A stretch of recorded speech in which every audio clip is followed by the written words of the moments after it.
अली बहादुर तो चाहते भी नहीं थे कि रीवा पे कभी हमला करें। ये अली बहादुर ने कहा था कि मैं अपने सर पे पगड़ी नहीं बांधूंगा जब तक कि बदला नहीं ले लूँगा। वो हमारी राजशाही ख़त्म हो चुकी है, मीनें छीनी, रियासत गई, हम लोगों की पेंशनें बंद कर दी। मेरा मज़हब गद्दारी की इजाज़त मुझे नहीं देता ना। हिस्ट्री को डिस्टॉर्टेड करने का ठेका बॉम्बे की फिल्म इंडस्ट्री ने ले रखा। महान बाजीराव पेशवा कहते हैं जो जीता वही सिकंदर, कैसे हुआ सिकंदर? बाजीराव अकेला 1 लाख सेना की ताकत रखता है। शेर का बच्चा ही शेर होता है, बकरी के बच्चे को कभी आप शेर नहीं बना सकते। जब कौवा हंस का पर लगा के चलता है तो वो हंस नहीं बन जाता, वो अपनी चाल भी भूल जाता है।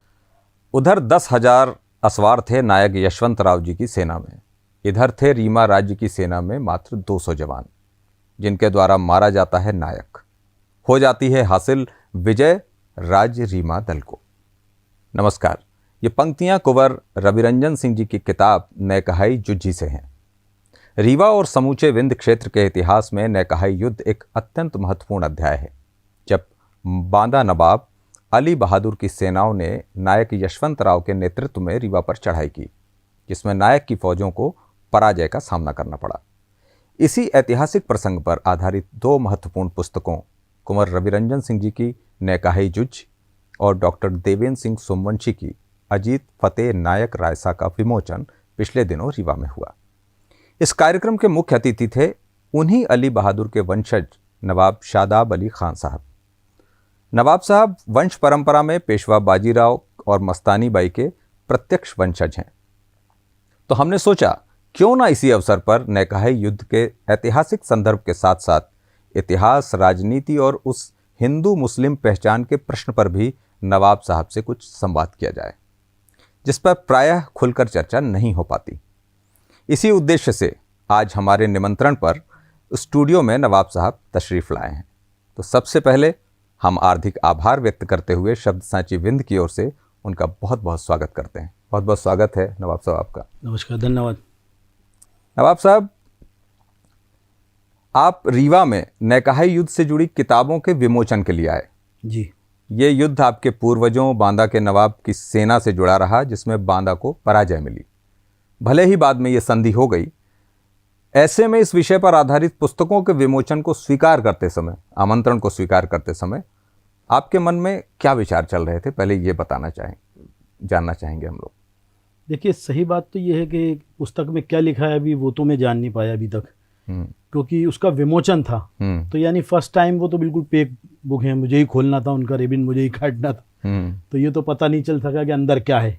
अब मैं उन्हें पढ़ूंगा और समझूंगा। लेकिन जहाँ तक ये बात आती है कि 10,000 सेना बांदा की लेके आए थे नायक यशवंतराव निम्बालकर, ये बात ऑथेंटिक नहीं है।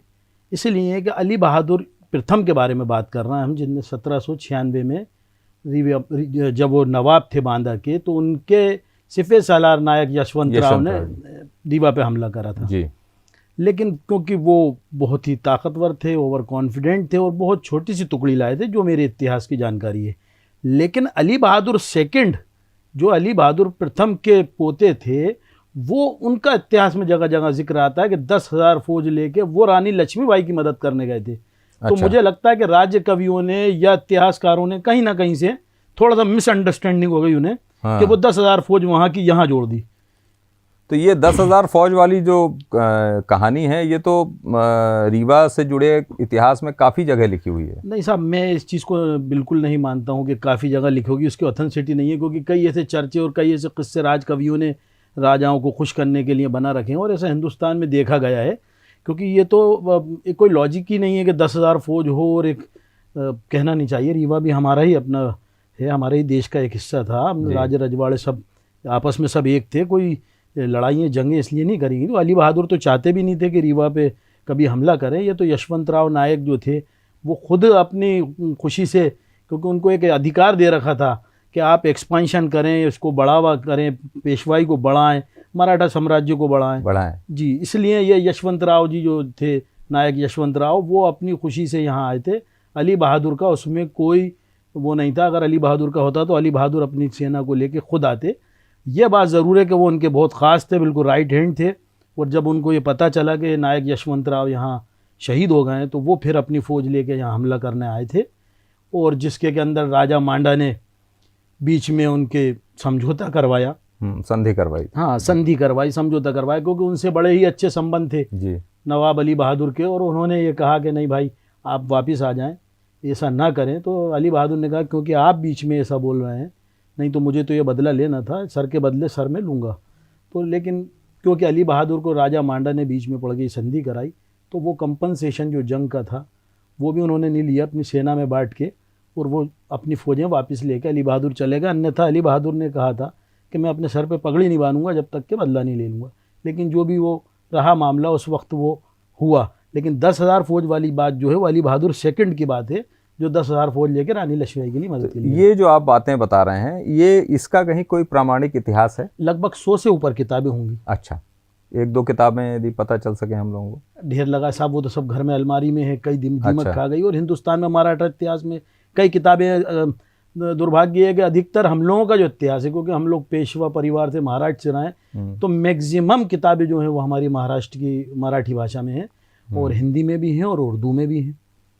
जैसे कि डॉक्टर भगवान दास गुप्त की है, डॉक्टर भगवान दास श्रीवास्तव की, और सबसे ऑथेंटिक है एहसान आवारा बांधवी की, जो बांदा के रहने वाले थे। उन्होंने 40 साल बाजीराव पेशवा जी और मस्तानी साहबा पे और नवाब बांदा परिवार पे, पूरे वंशजों पे रिसर्च करा और एक ऑथेंटिक किताब लिखी थी उन्हें, कुंवर मस्तानी और बांदा के नवाब और बांदा का बागी नवाब। इस तरीके से ये कई किताबें हैं जिसके अंदर ये सब चीज़ें आपको मिल जाएंगी।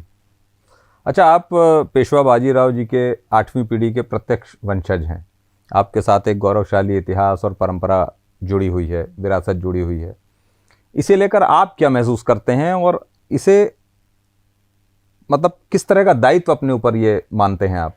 बहुत बड़ा दायित्व है, क्योंकि हमारे पूर्वजों की इज्जत आबरू को कैसे लेके चलना है, उनके क्या प्रोटोकॉल थे। आज के दौर में वो हमारी राजशाही ख़त्म हो चुकी है, वो शान व शौकतें नहीं रहीं, लेकिन उसको मेंटेन कैसे करना है, और उनके क्या उसूल, क्या सिद्धांत थे, क्या प्रिंसिपल्स थे, उनको हम कैसे फॉलो करें, ये सब चीज़ें समझना चाहते हैं। क्योंकि हमारे पिताजी तक तो हम लोगों ने कोठी बंगले सब देखे और वो सब चीज़ें चली आई, लेकिन धीरे धीरे धीरे हम मिडिल क्लास की तरफ बढ़ गए। क्योंकि हम राजे रजवाड़े थे, अब नौकरी चाकरी हैं और वो कर ही नहीं, वो दूसरी काम तो हम कर नहीं सकते थे। तो दुर्भाग्य ये है कि भारत सरकार ने हम लोगों को, क्रांतिकारियों को, ख़ास तौर पे क्रांतिकारियों को, जो अंग्रेज़ों के ख़िलाफ़ लड़े, जो मुग़लों के, विदेशियों के ख़िलाफ़ लड़े, उनको तो बिल्कुल नज़रअंदाज करके बिल्कुल पिछाड़ दिया।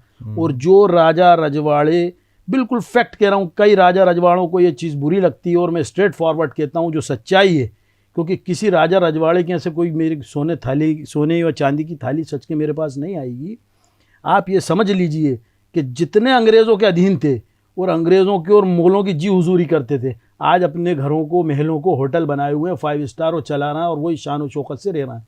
और हमको देशभक्ति की सज़ा ये मिली कि आज हमारे भारत सरकार ने, जो इससे पूर्व सरकार रही, श्रीमती इंदिरा गांधी जी ने हमारी 71 में सीलिंग में ज़मीनें छीनी, रियासत गई, हम लोगों की पेंशनें बंद कर दी।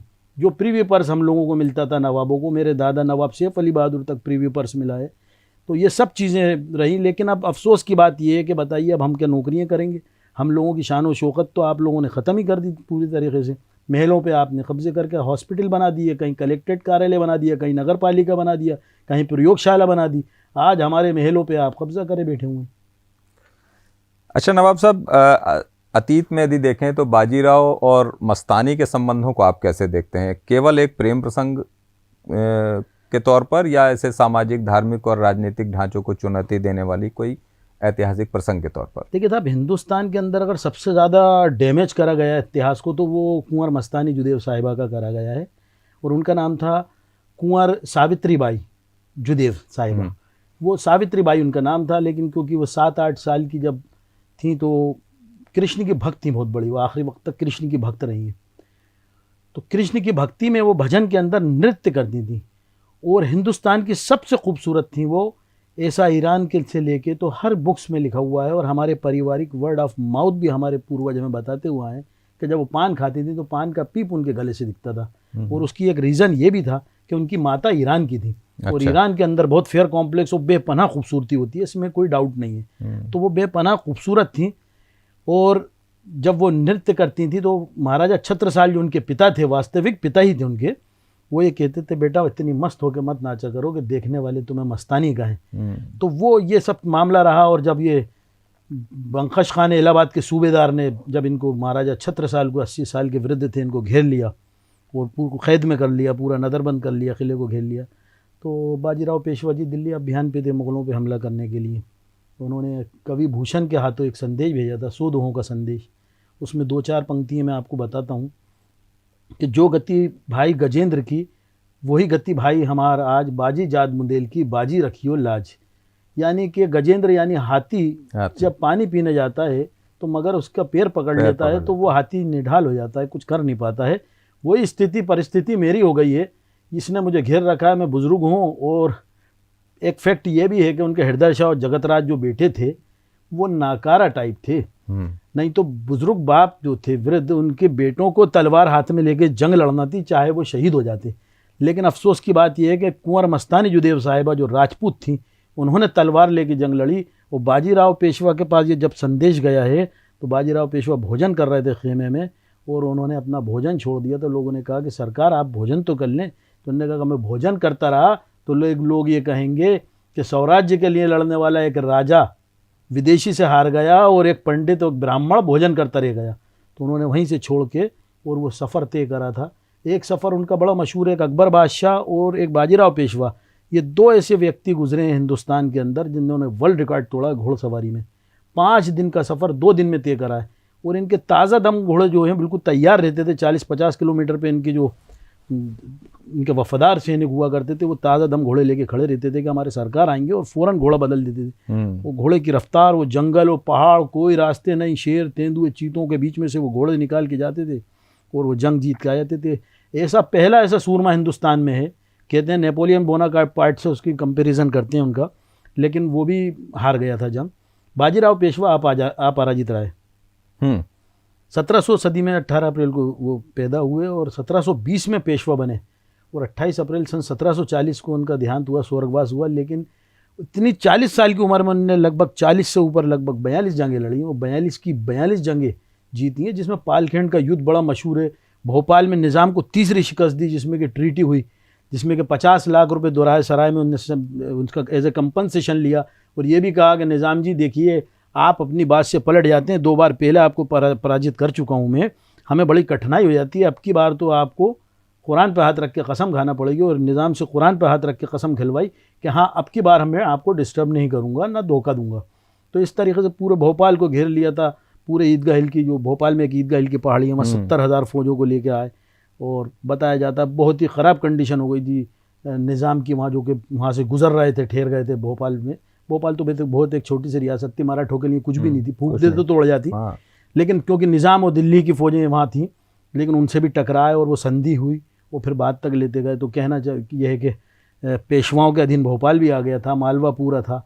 85% भारत अटक से लेकर कटक तक ये बाजीराव पेशवा जी के नेतृत्व में इनके जो मराठा सरदार थे, बड़ौदा के गायकवाड़ हो गए, ग्वालियर के शिंदे हो गए, इंदौर के होलकर हो गए, धार के पवार हो गए, नागपुर के भोंसले हो गए। भोंसले तो बहुत ही रॉयल रहे हैं और बहुत ही अंग्रेज़ों से भी लड़े हैं। भोंसलों का तो एक अलग इतिहास है। बाकी दूसरे मराठों का तो ऐसा है कि साहब दूसरे मराठे अंग्रेज़ों से भी काफ़ी इन्फ्लुएंस रहा और काफ़ी कंफर्टेबल रहे। तो ये सब चीज़ें थी। लेकिन अब अली बहादुर प्रथम की बात करें तो वो पुत्र थे शमशेर बहादुर प्रथम के। तो शमशेर बहादुर प्रथम जो थे वो बाजीराव पेशवा के पुत्र थे, जो सावित्रीबाई कुंवर मस्तानी साहिबा के बेटे थे। वो 14 जनवरी सन 1761 को पानीपत की जंग लड़ने गए। सदाशिवराव भाऊ, विश्वासराव उनके भतीजे और सदाशिवराव भाऊ उनके भाई, चचेरे भाई। हमारे परिवार के 3 लोग शहीद हुए उसमें और कई उसमें भाग भी गए।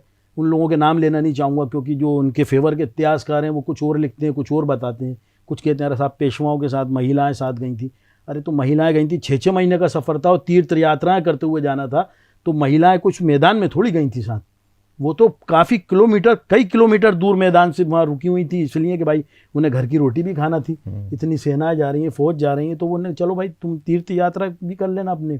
इस तरीके से गए थे। एक वो दुर्भाग्य ये था कि कुछ मराठा सरदारों ने ये देखा कि 2 बजे तक जंग जीत गए थे पानीपत की।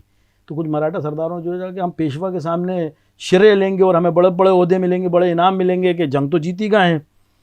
तो साहब ये घोड़े इनने जो है अपने आगे कर लिए। तो इब्राहिम खान गर्दी जो बहुत ही बहादुर, बहुत ही वफादार तोप खाना प्रमुख थे मराठा सेना के, इब्राहिम खान गर्दी को तो उसने अहमद शाह अब्दाली ने कहा था कि तुम मुसलमान हो के मराठों की ओर से लड़ रहा हूँ, मैं तुम्हें नवाब और बादशाह बना दूंगा, तुम ये यहाँ का साथ छोड़ो और मेरे साथ आ जाओ। तो उसने कहा मेरा मज़हब गद्दारी की इजाज़त मुझे नहीं देता, मैं गद्दारी नहीं करूँगा। इब्राहिम खान गारदी बहुत बहादुरी से मजबूरन उनको तोपे बंद करना पड़ी, क्योंकि मराठों के सरदारों ने अपने घोड़े आगे कर लिए। अगर वो तोपे चलाते तो मराठे ही मारे जाते। अब ताज़ा दम तो फौजें जो थीं अहमद शाह अब्दाली लुटेरे की, जिसको कि बादशाह कहा था, अफगानी लुटेरा था, लूटने आते थे हिंदुस्तान में। लोगों को बुरा लगता है, कुछ बेचारे हमारे ऑर्थोडॉक्स मुस्लिम से ऐसे हैं कि पता नहीं उनको क्यों वो सगा लगता है, जबकि ये यहाँ के आर्यंस हैं, हम सब यहाँ वी आर कन्वर्टेड मुस्लिम्स, ज़्यादातर हम लोग सब कन्वर्टेड हैं। लोगों को दादा परदादा से ऊपर मालूम नहीं है, लेकिन जज्बाती आते हैं, अरे साहब हम तो मुसलमान हैं। अरे मुसलमान हो तो अब 5 पीढ़ी 7 पीढ़ी 8 पीढ़ी 10 पीढ़ी का शजरा तो लाओ। पैगम्बरों के ज़माने में लोग गैर मुस्लिम रहे हैं, काबे शरीफ में बुद्धे रखे थे, सब धीरे धीरे ईमान लाए हैं। मुसलमान कोई किसी मज़हब में गया, कोई किसी मज़हब में गया। मज़हब के टॉपिक को नहीं छेड़ना चाहूँगा, हाँ। लेकिन एक बात कहना चाह रहा हूँ आपसे कि लोगों को पता नहीं को कुछ मुग़लों से बड़ी मोहब्बत है या कुछ अफ़गानी लुटेरों से बहुत मोहब्बत है जो देश को लूटने आते थे। लेकिन हमारे शमशेर बहादुर मुसलमान होने के बाद भी मराठों की ओर से लड़े और सबसे आखिर वक्त तक लड़े, बहुत बहादुरी से लड़े। उनका घोड़ा बहुत होशियार था। वो घोड़े पे सवार हुए तो भरतपुर के राजा सूरजमल जाट के पास अक्सर ये लड़ाई की जंगों के लिए मीटिंग करने जाते थे। हालांकि उन्होंने इन मौके पे धोखा दिया, साथ नहीं दिया। उनका ये कहना था कि ये जंग जीतने के बाद दिल्ली का बादशाह मैं बनूंगा, दिल्ली की सीट पे आप मुझे बिठाओगे, दिल्ली के तख्त पे। तो इन्होंने पेशवाओं ने साफ मना कर दिया कि ऐसा हम कुछ डिसाइड नहीं करेंगे, पहले जंग जीतेंगे, पहले से हम कोई आपसे कमिटमेंट नहीं करेंगे।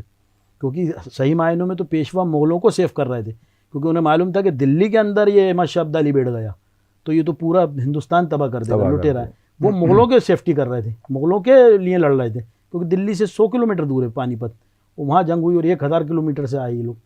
तो इस तरीके से सूरजमल जाट के वो घोड़ा उनको लेके चला गया, वहाँ रक्त बह गया था शमशेर बहादुर का।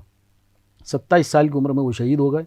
उनका मज़ार और उनके नाम की मस्जिद शमशेर बहादुर मस्जिद और उनका मज़ार वहीं सूरजमल जाट ने बनवाया, वहीं पर मौजूद है। उनके पुत्र हो चुके थे अली बहादुर, और ये सब शनिवार वाड़े में रहे। कुछ फिल्में ऐसी वो आ गई बाजीराव मस्तानी के लोग उस पे आने वाला हाँ, वो लोगों ने एक उसको मिसपरसेप्शन बना लिया कि साहब ऐसा दिखा दिया, खुद चली गई, ऐसा कुछ नहीं हुआ था। कभी भूषण संदेश लेके गए, बाजीराव पेशवा मदद करने आए, बंकश खां को उन्होंने हराया। बंकश खां को हराया, महाराजा छत्रसाल इतने प्रसन्न हुए, इतने खुश हुए कि आप तो मेरे बेटे की तरह है, लेकिन मैं आपको दामाद बनाना चाहता हूँ। फिर उन्होंने फिर काफ़ी ऑफर रखे थे कि आप यहीं के राजा बन जाओ। तो उन्होंने कहा नहीं साहब, मैं राजा नहीं बनूंगा, मैं तो छत्रपति शाहू महाराज का पेशवा हूँ और पूरे हिंदुस्तान के अंदर मुझे यहाँ से विदेशियों को खदेड़ना है। मैं यहाँ एक जगह नहीं बैठ सकता हूँ, मैं अपने मिशन पे आया हूँ और मुझे मराठा साम्राज्य का करना है सब तरफ स्थापना। तो उन्होंने कहा अगर आप कुछ देना ही चाहते हैं तो आपकी पुत्री जो है उनका हाथ मुझे दे दीजिए। तो ये सारे मराठा सरदारों के बीच में इनका बाकायदा विवाह हुआ, और विवाह हुआ था इनका प्राणायामी पंथ के अनुसार, स्वामी प्राणनाथ के सामने आशीर्वाद से हुआ था। और डोला खुद उन्होंने कंधा देकर महाराजा छत्रसाल ने रवाना करा था। 32 लाख सोने की अशर्फियाँ दी थी, बांदा रियासत दी थी, और ये सब आसपास के हिस्से दिए थे। और ये सब देने के बाद दहेज में ये वापस चले गए थे। मस्तानी साहिबा गई, शनिवार वाड़े में ही रही, पूरा शनिवार वाड़े में 7 मंजिला उनका एक अलग ही पोर्शन डेडिकेटेड बाजीराव पेशवा जी ने बनवाया था, जिसका नाम था मस्तानी महल। मस्तानी महल रख दिया गया था, जिसमें हीरे जवाहरात तो पूरे कांच जड़े हुए थे। जो अंग्रेज़ों ने हमला करा एंग्लो मराठा वार में, वो पूरा जला दिया था। और कुछ घर वालों की कॉन्स्पिरेसी ये थी कि उनके वस्त्र, कपड़े और उनका जो इतिहास ऑथेंटिक था वो बाद में परिवार के लोगों ने जलवा दिया कि था वो मस्तानी साहिबा का भूत आएगा। असल तो ये था कि उनका असल इतिहास उसमें लिखा था, विवाह का विवरण लिखा हुआ था, कैसे हुआ, क्या हुआ, दहेज की पूरी जानकारी लिखी थी। पूना में जो शनिवार वाड़ा उसके असल वारिस तो हम ही हैं, क्योंकि बाजीराव पेशवा जी की जो 2 पत्नियाँ थीं, एक विवाह हुआ था उनका 8 साल की उम्र में काशीबाई से। काशीबाई 8 साल की थी। अब काशीबाई कौन थी? वो थी चाशकर जोशी की पुत्री। चाशकर जोशी बहुत बड़े धनवान और एक जैसे जमींदार जागीरदार, फंडिंग भी क्या, हाँ फंडिंग वो करते थे, वो फंड देते थे पेशवाओं को। पेशवाओं के पास फौज बहुत थी, लेकिन पैसे की कमी हो जाती थी। मुगलों के पास दौलत बहुत थी, तो ये फाइनेंस कराते थे ब्याज पे पैसा। अब वो इनके ऊपर एहसान थे पेशवा परिवार के ऊपर। तो बालाजी विश्वनाथ राव जो बाजीराव पेशवा जी के पिता थे, प्रथम पेशवा शाहू महाराज के, वो तो हो गए थे ख़त्म। अब आ गई जिम्मेदारी राधाबाई पे, इनकी माता जी पे। तो माता जी को ये लगता था कि मेरे जो शोहर थे, मेरे पति थे, उन्होंने काफ़ी कर्जे ले रखे थे, कर्जे लेते थे, और हम पेशवाई में कर्जे लेते आए, तो ये जो इनकी बेटी है इसका ही पुत्र पेशवा बने, ना कि सावित्री बाई का महाराजा छत्रसाल की बेटी का बेटा पेशवा बने। तो ये सब पंडितों की, जो ऑर्थोडॉक्स पुणे के पंडित थे अपने कृष्ण भट्ट पंडित, इनकी एक प्लानिंग हुई कि अब क्या चीज़ करी जाए। तो उनकी कुछ मान्यताएं ऐसी थी मस्तानी साहिबा की कि ये हिंदू मुस्लिम मिक्स कल्चर था, क्योंकि प्रणामी पंथ के अंदर ये सब होता है। वहाँ प्रणामी मंदिर है पूना के अंदर, वहाँ पर भी मूर्तियों की पूजा नहीं की जाती। और महाराजा छत्रसाल की वसीयत थी कि जब मैं मरूँ तो मुझे जलाना मत, मुझे समाधि में दफना देना। तो उनको दफनाया दुबेला में, जो बाजीराव पेशवा जी ने पुणे से आके उनकी समाधि बनवाई, उनके पुत्रों ने नहीं बनवाई।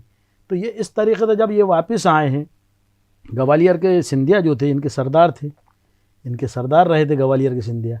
अब आप देखें कि नाना फडणवीस जो थे वो बिल्कुल चाणक्य कहलाते थे। उन्होंने वहाँ से पहुँचाया कि नवाब साहब ये पेशवा बनने वाले थे, अली बहादुर प्रथम पेशवा बनने वाले थे। और वहाँ की जनता चाहती थी कि उन्हें पेशवा बनाया जाए। पूरे हथियारों से लेकर तो सब चीज़ की तैयारी थी कि अगर पेशवा परिवार में या कोई मराठा सरदार या कोई इसका विरोध करेगा तो जंग लड़ेंगे। वो पूरी तैयारियां हो चुकी थी। लेकिन नाना फडणवीस का और इनका मशवरा ये हुआ, क्योंकि पेशवाई के अंदर एक बड़ा कत्लो गारत वाला मामला था कि रघुनाथ राव ने ही नारायण राव को अपने सगे भतीजे को धक्का देके शनिवार वाड़े से मरवा दिया। वो काका माला बचाओ, अब वो कह रहा है काका मुझे बचाओ। उन्हें क्या मालूम कि सगे काका ही भतीजे को मरवा रहा है धक्का देके। उन्होंने जब सब ये चीज़ें देखी, उन्होंने कहा नहीं, मैं तो ये पेशवाई में नहीं रहूँगा। मेरी जो माता का रियासत है, जो मुझे पिता को मिली थी बाजीराव पेशवा जी को, मैं वहाँ जाऊँगा बुंदेलखंड। वो ये महाजी सिंधिया के पास आए ग्वालियर में, ये इनके सरदार थे, इनके अंडर में रहे थे सारे चारों सरदार।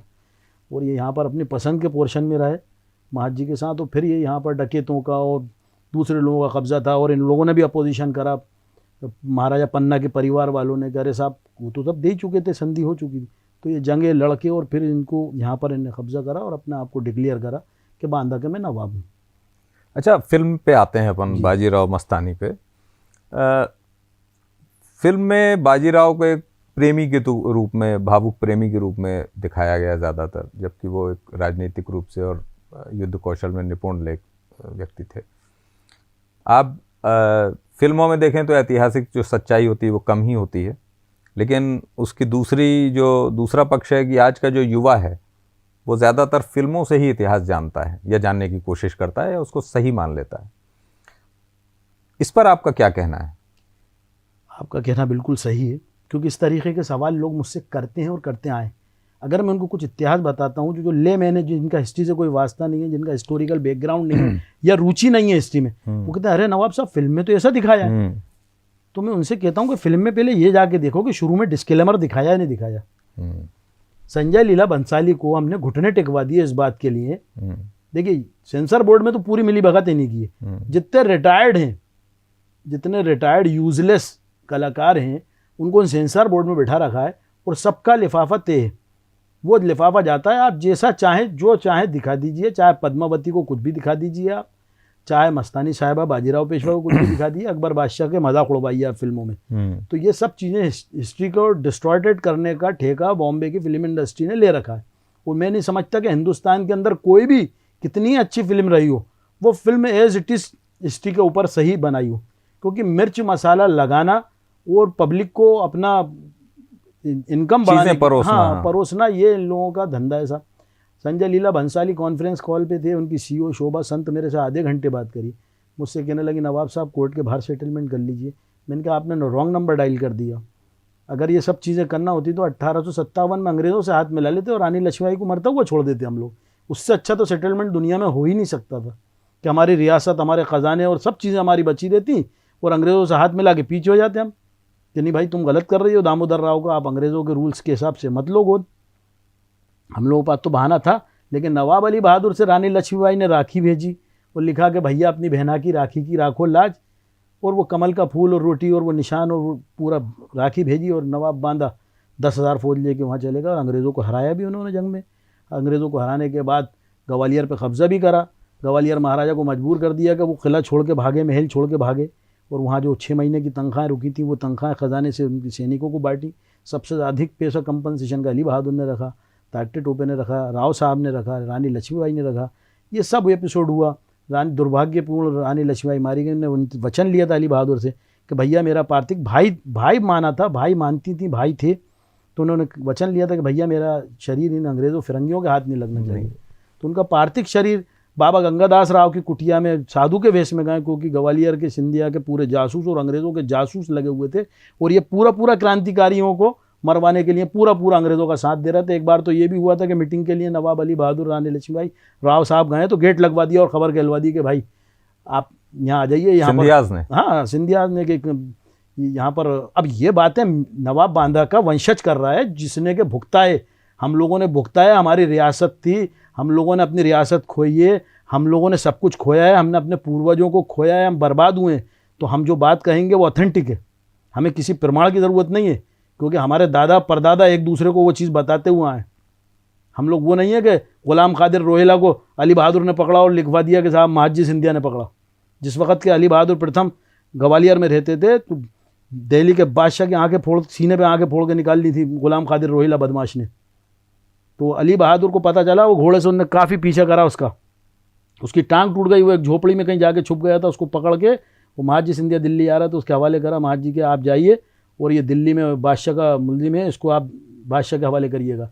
पीछे से दिल्ली जब अली बहादुर गए हैं तो बादशाह को पता चला कि महाजी सिंधिया तो इनाम लेगा, उस पर इनाम रखा हुआ था और अली बहादुर ने पकड़ा। तो बादशाह ने ये कहा दिल्ली के कि अली बहादुर साहब, हमें ये नहीं मालूम था कि ये आपने पकड़ा है, हम आपको इनाम की रकम दोबारा देना चाहते हैं जो हम महाजी को दे चुके हैं। तो उन्होंने कहा मैं किसी इनाम का तलबगार नहीं हूँ, यदि आपको कुछ देना ही है तो जो बुज़ुर्ग हैं सूफ़ी संत जिनको कहते थे कुतुबुद्दीन ऐबक, जिनके नाम से कुतुब मीनार बना हुआ है, इसके पास की ज़मीन आप हमें दे दीजिए ताकि भाई हम वहाँ पर हमारे परिवार के लोगों को दफन कर सकें।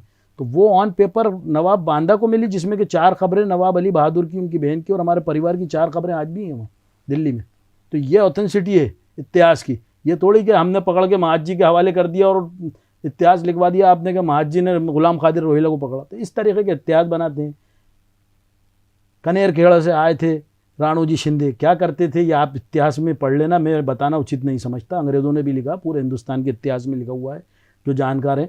देखिए हम मराठों के विरोधी नहीं हैं, हम खुद मराठा हैं, गोत्र हमारा ब्राह्मण हो, हम जाति ब्राह्मण हो, मुस्लिम हो, आज हम मुसलमान हैं, कुल मिला के ये है कि हम भारतीय हैं। बहुत बढ़िया। हम भारतीय हैं और मेरा मज़हब जो है वो मेरा देशभक्ति मेरा मज़हब है, इंसानियत मेरा मज़हब है।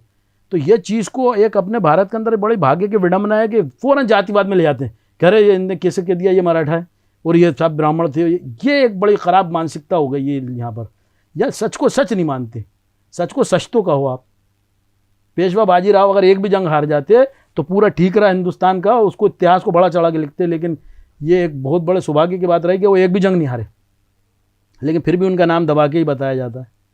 अटक से लेकर कटक तक 85% भारत में मराठा साम्राज्य का झंडा लहराने वाले महान बाजीराव पेशवा। कहते हैं जो जीता वही सिकंदर। कैसे हुआ सिकंदर? जो जीता वो बाजीराव। क्या बात है, जो जीता वो बाजीराव हुआ ना, जो जंगी नहीं हारा कभी वो बाजीराव हुआ। सही है। आप कहना साहब जो जीता वो सिकंदर, तो सिकंदर के गाने गा रहे हैं। तो ये सब चीज़ें हैं। अब छत्रपति शाहू महाराज जो थे, शिवाजी महाराज के पोते, वो उनसे पूछा गया कि अगर एक तरफ 1 लाख सेना हो, ये तारीख़ मोहम्मदी में दर्ज है, हाँ, एक तरफ अकेले बाजीराव हो, तो आप किसको पसंद करेंगे? बोला मैं सिर्फ बाजीराव को, क्योंकि बाजीराव अकेला 1 लाख सेना की ताकत रखता है और इतना दिमाग रखता है वो आदमी। बाजीराव पेशवा महान थे, उनके बारे में जितनी बात कही जाए वो कम है। कुछ हमारे हिंदुस्तान के लोगों को मालूम नहीं है, कन्फ्यूज हो जाते हैं। बाजीराव पेशवा सेकंड पर पहुंच जाते हैं, जहाँ पेशवाई ख़त्म हुई और संधि हुई अंग्रेज़ों से। तो मैं उनके बारे में बात नहीं करना चाहूँगा। मैं बाजीराव प्रथम जो थे, बाजीराव पेशवा प्रथम, उनका वंशज हूँ। और ये भी आपको बता दूँ कि धरती पे इस वक्त बाजीराव पेशवा के वंशज सिर्फ नवाब बांदा परिवार, हमारा ही परिवार है जो बांदा, इंदौर में हमारे परिवार के बसे हुए हैं। सीहोर बांदा कंपाउंड में हम लोगों का परिवार है, मेरा निवास वहाँ पर है। भोपाल में हमारा बांदा हाउस है। ये इस तरीके से हमारा एक छोटा सा ख़ानदान है। यही ओरिजिनल बाजीराव पेशवा के वंशज है पूरी धरती पे। वाकई असल कोई हमारे अलावा ब्लड रिलेशन में बचा नहीं है। काशीबाई का जो वंश था वो 2-1 पीढ़ी के बाद ख़त्म हो गया था। रघुनाथ राव ने अमृत राव को अडॉप्ट करा था, भस्कुटे फैमिली वाराणसी से। तो मेरा भी कुछ टाइम पहले अमित शाह जी ने एक इनाग्रेशन करा था एक मूर्ति का बाजीराव पेशवा जी के एनडीए में पुणे में। तब भी थोड़ा सा मेरा किसी कारण लेके मैंने विरोध करा था। तो मैंने यही कहा था कि शेर का बच्चा ही शेर होता है, बकरी के बच्चे को कभी आप शेर नहीं बना सकते। जो डीएनए में, जो ब्लड में आता है वो ब्लड में ही रहेगा। Blood is always thicker than water. तो वो सब चीज़ें हैं। तो मुझे फ़ख्र है कि मैं बाजीराव पेशवा महान और अली बहादुर, वो शमशेर बहादुर और अली बहादुर सेकंड, जिन्होंने रानी लक्ष्मीबाई की मदद करी, और नवाब सैफ अली बहादुर, जिसने महात्मा गांधी के पूरे आंदोलनों में बांदा से उनके जो ख़ास लोग थे उनसे सहयोग करवाया, क्योंकि उनको तो नवाब अली बहादुर सेकंड जब गिरफ्तार हुए तो अंग्रेज़ों ने फांसी का हुक्म सुना रखा था। ताटे टोपे तो भाग गए, रानी लक्ष्मीबाई मारी गई, और नवाब अली बहादुर को जिस वक्त के कहीं लिखवा दिया आत्मसमर्पण, कहीं लिखवा दिया कुछ, गिरफ्तार करके पूरा ख़जाना जब्त कर लिया। देखिए ये प्रमाण है कि अगर आत्मसमर्पण करते तो हमारे महल, हमारा ख़जाना, हमारे हीरे जवाहरात हमें सौंप देते। लेकिन हमारे पूरा गज़ट रिकॉर्ड है कि पूरा हीरे जवाहरात सब चीज़ें जब्त कर ली अंग्रेज़ों ने, ख़जाना जब्त कर लिया, और हमारे महलों को जब्त करके हमें एक्साइल कर दिया। और मऊ में रानी लक्ष्मीबाई के परिवार को और हम लोगों के परिवार को निकाल के इंदौर, मऊ में कैंटोनमेंट था अंग्रेज़ों का, वहाँ रखा और 36,000 रुपये पेंशन देते रहे। उस पेंशन से पूरे आधे इंदौर में संपत्तियाँ खरीद ली, बिचौली मर्दाना, जिसमें कि भूमाफियाओं ने उन लोग कब्ज़ा कर रखा है। आज काफ़ी प्रीशियस लैंड है वो कब्ज़ा कर रखा है। पलासिया पे हमारी ज़मीन है, पलासिया पे नौकरों ने कब्ज़ा कर रखा है। ऐसे इंदौर में हमारी भूमाफियाओं ने ज़मीनें कब्ज़ा कर ली। बांदा कंपाउंड हमारा सरवट है, बस स्टैंड पे छोटी वाल टोली पे है। इस तरीके से हम लोगों के संपत्तियों पे करते गए, लोग कब्ज़ा करते गए। सब संपत्ति हम लोगों की ख़रीदी हुई संपत्ति हैं। ये सब रहा। और अली बहादुर साहब जो थे बांदा के सेकंड, वो उनको इंदौर ला के रखा गया, और 1947 तक उन पर प्रतिबंध लगाया था कि आप इंदौर नहीं छोड़ सकते। तो इंदौर छोड़ नहीं सकते थे, घूमते थे, फिरते थे, सब कुछ, सब सारी फैसिलिटी थी, कोठी में रहते थे, लेकिन बांदा नहीं जा सकते। तो उन्हें मालूम था कि बांदा जाएंगे फिर दोबारा से ये जंगें लड़ेंगे, ये बागी हैं। जब ये सब सिस्टम चला, और 1947 में फिर मेरे दादा नवाब सैफ अली बहादुर, जो रिकॉग्नाइज थे, पॉलिटिकल पेंशनर थे गवर्नमेंट के, उनको फिर वो उनके भांजे हुआ करते थे, सुल्तान मोहम्मद ख़ान, जो नवाब कोरवाई ख़ानदान से थे। उन्होंने कहा कि उनके पास राष्ट्रपति शंकर दयाल शर्मा जी के बड़े करीबी मित्र क्लास फेल होते। उन्होंने कहा मामू आप यहाँ आ जाओ, क्योंकि राइट्स हो रहा है इंदौर में, वो सब जगह पूरे हिंदुस्तान में राइट्स हो रहा है। और सबको मालूम था कि नवाब साहब है, इनके यहाँ एंटिक्स ज्वेलरी होगी, एंटिक सामान होगा, एंटिक चीज़ें होंगी, सोने चांदी के बर्तन होंगे। तो हो सकता है क्या, क्योंकि पूरे जंगल पड़े हुए थे उस ज़माने में, हो सकता है कि कोई हमला हो जाए या कुछ ऐसी चीज़ें हो जाए, तो आप यहाँ सीहोर आ जाइए, क्योंकि सीहोर में वो निवास करते थे। और भोपाल भी सीहोर के अंडर में आता था, ज़िला मेन मुख्यालय जो था सीहोर था, सीहोर हुआ करता था। तो वो सीहोर में आ गए। सीहोर में एक बांदा कंपाउंड का निर्माण करा 47 में, और उसके बाद फिर क्योंकि सीहोर छोटा पड़ने लगा, भोपाल राजधानी बन गई, तो फिर हम लोग जो है, मेरे पिताजी भोपाल आ गए। फिल्म से अलग यदि अपन बात करें तो बाजीराव और मस्तानी जी के अंतिम समय के बारे में यदि कुछ अलग आपको मालूमात हो साहब, मतलब जो फिल्म में है वो नहीं। जी। दिल्ली के ये मुगलों को हरा हरू के जब ये 500 घोड़सवार लेके पहुँचे हैं, वो पूरा जो ताल कटोरा स्टेडियम बना हुआ है, ताल कटोरा स्टेडियम पे घोड़सवारों को लेके पहुँच गए, और साहब इनने पूरा घेर लिया। और महमूद शाह रंगीला वहाँ से सुरंग से निकल के भाग रहा। तो शाहू महाराज ने संदेश दिया कि नहीं बाजीराव पेशवा जी, काफ़ी है, वापस आ जाओ आप। तो ये वापस लौट रहे थे, और कई जंगें जीतते हुए पूरे ख़जाने लेके साथ चल रहे थे। इनके साथ बड़ा ख़जाना था। तो रावरखेड़ी को, ये रावरखेड़ी खरगोन के पास नर्मदा तट किनारे है, उसको राजधानी बनाना चाहते थे। और जहाँ तक मेरी जानकारी है, ये मस्तानी साहिबा और शमशेर बहादुर के साथ यहाँ पर शिफ्ट होना चाह रहे थे। तो कुछ इनके परिवार के लोगों को ये टेंशन था कि जो हमारा स्टेटस, पोजीशन, जो कुछ भी है वो बाजीराव पेशवा जी की वजह से। तो ऐसा ना हो कि ये पुणे छोड़ के रावरखेड़ी में जाए। रावरखेड़ी में बसने का एक बहुत बड़ा रीज़न ये था कि इंदौर बिल्कुल इधर लगा हुआ था। इंदौर के होलकर जो थे इनके सूबेदार थे, और दूसरी तरफ सिंधिया लगे हुए थे, तीसरी तरफ आपके धार लगा हुआ था। तीनों सरदारों के बीच में रावरखेड़ी आता है, तीनों सरदारों की राजधानी। और ये यहाँ बसना चाह रहे थे। और इधर आ जाइए तो आपका देवास भी पवार परिवार है। ये जितने भी मराठा सरदार थे हिंदुस्तान के अंदर, गायकवाड़ से लेके, तो ये सब पेशवा के अंदर होते। पेशवा जो है एक पर्शियन वर्ड है, इसका मतलब होता है पंत प्रधान, यानी अष्ट प्रधान, 8 मंत्री। जैसे आज कई मंत्रियों के ऊपर एक मुख्यमंत्री हो, मुख्यमंत्रियों के ऊपर प्रधानमंत्री। तो ये सारों के ऊपर सबसे हायर पोस्ट जो होती थी छत्रपति के, वो पेशवा होती थी। तो ये क्षत्रिय ब्राह्मण थे ये बाजीराव पेशवा। तो ये सारे मराठा सरदार, अब ये रावरखेड़ी में ना बस जाएं, इसलिए इनको साहब अभी रिसर्च चल रहा है, मैं लिखूंगा इसकी पुस्तक। तो बड़ी सस्पिशियस मौत हुई है, क्योंकि इतना बहादुर आदमी जिसको कभी एक बुखार नहीं आया, वो लू में कैसे ख़त्म हो जाएगा। बड़ी सस्पिशियस मौत इनकी हुई, और वो बताया जाता है कि ख़त्म होगा। और सबसे बड़ी बात यह है कि देखिए आप, जैसे ख़त्म हुए तो इतिहास लिखा जा रहा है पूना में कि मस्तानी साहिबा ने हीरा खा के जान दे दी। मस्तानी साहिबा महाराजा छत्रसाल की पुत्री थी, योद्धा थी, भाला चलाने में माहिर थी, घोड़सवारी में माहिर थी, मल्टी टैलेंटेड थी। She was master of all, बहुत अच्छी जंग लड़ती थी। जब भी बाजीराव पेशवा ने उन्हें जंग में देख लिया था, वो जो महाराजा छत्रसाल से हाथ मांगा, उन्होंने पता करा कि ये कौन है, उन्होंने कहा तो महाराजा छत्रसाल की पुत्री है, जंग लड़ रही है। जो फिल्म के अंदर एक शाट दिया है कि वो खेमे में जाती हैं और वो उनका गलत है, आर्मर और उतर जाता है, बाल दिखने लगते हैं, वो सब डिस्टॉर्टेड करके दिखाया। असल तो बाजीराव पेशवा जी ने उनको जंग में देखा था कि पिताजी के लिए जंग में लड़ रही थी। तो आप ये देखिए कि ये सारी चीज़ें हुई और ये होने के बाद इस तरीके से ये इतिहास चलाया। तो मतलब ये आपका कहना है कि वो जो फिल्मों में जो दिखाया गया वो गलत है, और इतिहास का जो जी वो है जो सही पक्ष है वो अभी आप उस पर रिसर्च करके मैक्सिमम जो है, मैक्सिमम पार्ट जो है वो फिल्म का वो गलत दिखाया गया है बिल्कुल। और मस्तानी साहबा का तो ऐसा था कि वो अक्सर घोड़े पे बैठ के और जहाँ खेमे में होते थे वहीं पहुँच जाती थी, वो खुद योद्धा थी। तो इस तरीके से ये मामला चला था। अच्छा, अभी मतलब समाज में यदि रूढ़िवादिता उस समय नहीं होती, जैसे आप पितृपक्ष से आप हिंदू हैं, तो शायद आप अभी हिंदू होते और ब्राह्मण परंपराओं का आप शायद पालन कर रहे होते। बिल्कुल। समाज में आज जो देश में अपन देखें हिंदू मुस्लिम विवादों पर आपका क्या दृष्टिकोण है? साहब ये सब सारी चीज़ें पैदा हुई हैं 1947 के बाद। उससे पहले के पूरे हिंदुस्तान के इतिहास को आप उठा के देख लिए, मुस्लिम राजाओं के यहाँ हिंदू सिर्फ चला रहा है। देखिए ना, नवाब अली बहादुर के यहाँ नायक यशवंत राव थे सेनापति उनके, और आप मुगलों के यहाँ देखिए तो हिंदू थे, और हिंदू राजाओं के यहाँ मुस्लिम थे। तो ये तो चला आया। मान सिंह जी का देख लीजिए, किसी का भी उठा के देख लीजिए आप। तो ये सारी चीज़ें तो राजनीति, जहाँ लोकतंत्र आया, जहाँ वोट की राजनीति आई, वहाँ ये लड़ाना झगड़ा हिंदू मुस्लिम और ये जातिवाद शुरू कर दिया। ये जातिवाद पूरा ये वहीं से चला है। 47 से पहले कोई ऐसा नहीं था। आज सोशल मीडिया पे बहुत सारे लोग दावा करते हैं कि हम पेशवा के वंशज हैं। बहुत सारे लोग, हमारे क्षेत्र में भी बहुत सारे लोग हैं।